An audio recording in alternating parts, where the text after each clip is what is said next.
a flexitarian, so I mean, the issue is most people do not consume the recommended amounts of dairy, fruits, legumes, which are chickpeas, lentils, and beans, including soy, sort of seafood, vegetables, or whole grain. So, I mean, effectively, you don't really want to overhaul your own diet. But I mean, effectively, being a flexitarian is a play on two words, where you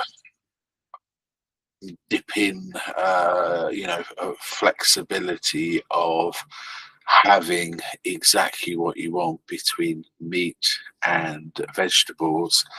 I mean, you can potentially be a vegan where you avoid any product produced by an animal, but that is something that is probably you're going to strive for. So the flexitarian diet can be generally defined as semi-vegetarian, plant-forward diet that incorporates dairy and eggs and allows room for meat from time to time. The emphasis on plant foods is thought to contribute to the health benefits associated with a vegetarian diet without requiring compliance to the dietary rules of 100% vegetarian or vegan diet. I think this is the thing.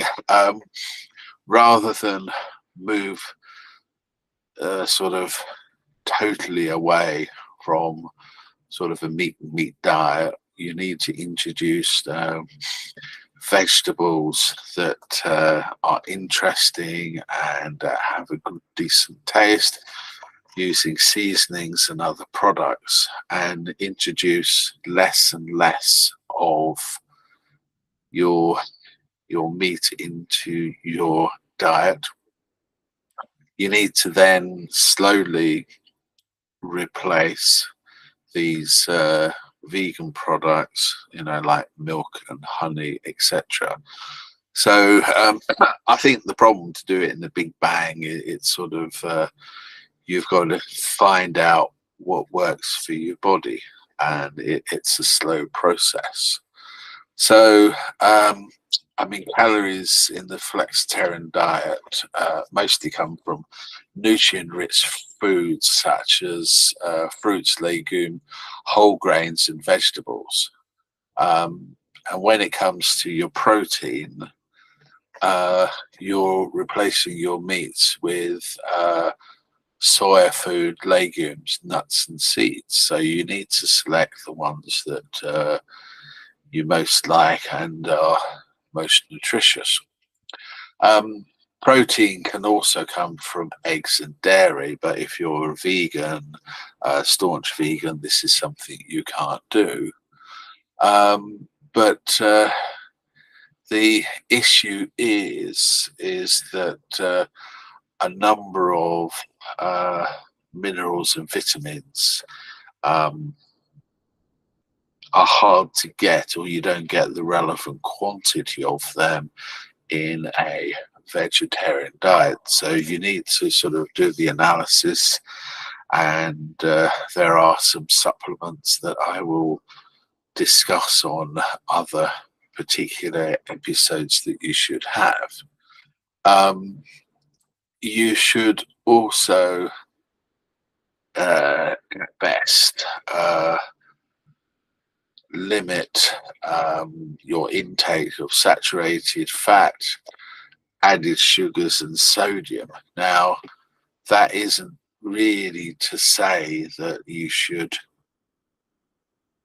remove sodium totally, but it's the right sodium. So sort of not your table salt, but other, Himalayan salt, etc. That is something you should have in your diet. But a flexitarian diet, can have a positive impact on your health while not being 100% vegetarian or vegan. It will help you identify the different choices that you can have. and it will open your eyes to other choices of more nutrient dense foods, you know, your vegetables, your fruits, your legumes, your whole grains, your low fat dairy. Uh, you know, obviously, if you are not a vegan, if you're not a vegan, your lean proteins and healthy fats. Also, your beverages and relatively less red and processed meats. Obviously, avoiding your sugar sweetened food and beverages with refined grains. So it's more sort of walking through the uh, the shopping aisles and picking up other things that are good for you. You know, if you can have sort of uh, other sort of desserts where you can use sort of yogurts or vegan yogurts. Um, you can also, you know, there have been a review that it makes you feel a little bit lighter because of having the vegetables which are easier to digest.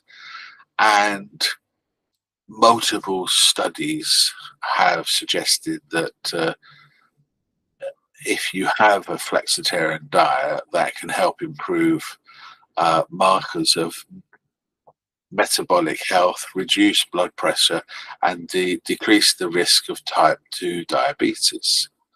It also found that it had a role to play in the treatment of inflammatory bowel disease, such as Crohn's disease.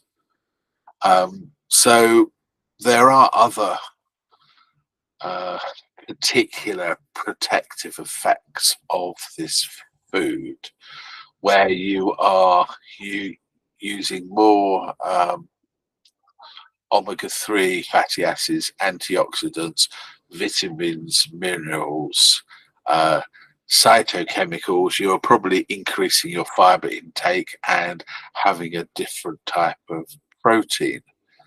So this new type of eating can have an impact on your, you know, a favorable impact on heart disease. So it reduces one's risk for cardiovascular disease. And that's effective because you're having more fiber and you're actually having sort of products that will lower the risk of CVD. Of course, as well, if you're monitoring your intake of sugars, you're going to be, you know, less prone for diabetes, or you can manage your diabetes. So if you're having significant lower levels of glucose, insulin, reduced insulin resistance, as well as the risk of developing diabetes mellitus. So also, because of the fiber intake, you're less likely to get things like certain types of cancer, including colon cancer. You will be able to control your weight management because you are eating more products that have very low or zero calorific amounts. So that is pretty good. And I think the main thing is that if you have more fiber in your diet, then you get the food will traverse through your system a lot quicker because studies have shown the longer food takes to flow through your body, the more sort of inflamed the relevant intestine and lower testing and stomach get, and it gives you prone to a whole raft of cancers. But the thing is that plant-based foods contain many vitamins and minerals that are good for health, including vitamin A, C, E, and K, uh, and folate, and the minerals potassium, phosphorus, magnesium, and manganese. So they're all good things for the body to operate. And I mean, the issue is if you are a vegan, if you avoid dairy, it can be difficult to get vitamin B vitamins, enough potassium, calcium, and vitamin D. Also, in eggs, you can need more vitamin A, D, E, choline, iron, lutein, and folate. But the thing is that if you take calcium, you have to take other things like magnesium, etc., so they can be properly processed by the body, so that they can actually go on correctly to strengthen your bones. I suppose the good thing is that you would have an environmental impact on one side, where there's not going to be the high processing of animals for your diet. But the other thing is that there's going to be more air miles and food potentially grown abroad to actually carry on with the appetite for those particular fruits and vegetables, because not all fruits are available in every single country because they're not hot enough. So, but it's worth taking into account that, you know, you need to make sure that you have enough iron, you have enough protein, and these can't always be taken in the correct manner from plant food. So you may need to supplement this with tablets if you want to go down the vegan route, or you may want to have the odd boost of iron by adding some good steak, or you may have to bulk up on products with iron in, because you probably need an enormous amount of iron for just a small steak, you know, in vegetables. So a good one is spinach. So tips for trying a flexitarian diet. At each meal, build a plate of fruit, vegetables, whole grains, legumes, and healthy fats. When choosing protein sources, opt for plant-based foods, soy, legumes, nuts, and seeds, dairy, and eggs most of the time. Take advantage of the flexibility of this plan. Meat can be incorporated from time to time, but be mindful of its portion sizes. So you could have sort of the 5 and 2. So you just have 2 days where you have sort of the meat alternative, and other 5 days you're sort of trying to see what works, what you're interested, what's tasty.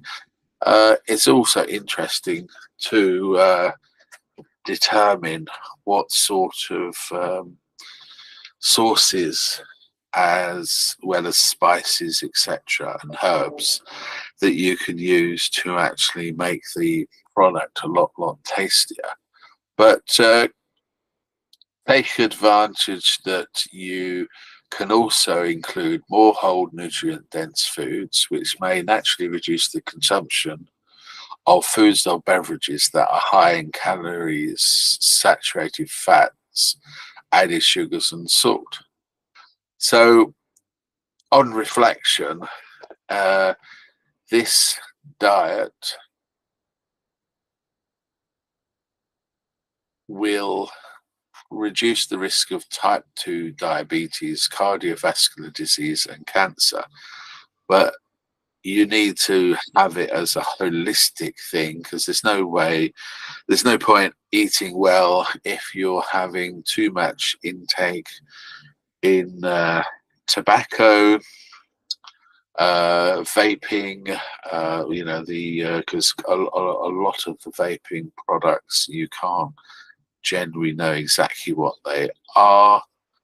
The drinking of alcohol, the intake of illicit or illegal drugs, and there has been cases that, if you take too much of chocolate, etc., that can be detrimental to your health. So it's effectively utilizing natural sugars and avoiding processed products. So that would, where your sugars, fats, salt are from. And I see this also as a case of trying to get the cookbooks out and make things on your own. So a lot of it can be quite easy, a lot of slicing and dicing and mixing and sprinkling. But then you can sort of make quite a lot of these things yourself by just opening tins and adding bits and bobs. And then you can be a little bit adventurous, and you can follow a recipe, make a nice pastry topping to your product, and cooking things for a recipe to actually increase your culinary skills. But it's all about taste, it's all about enjoyment.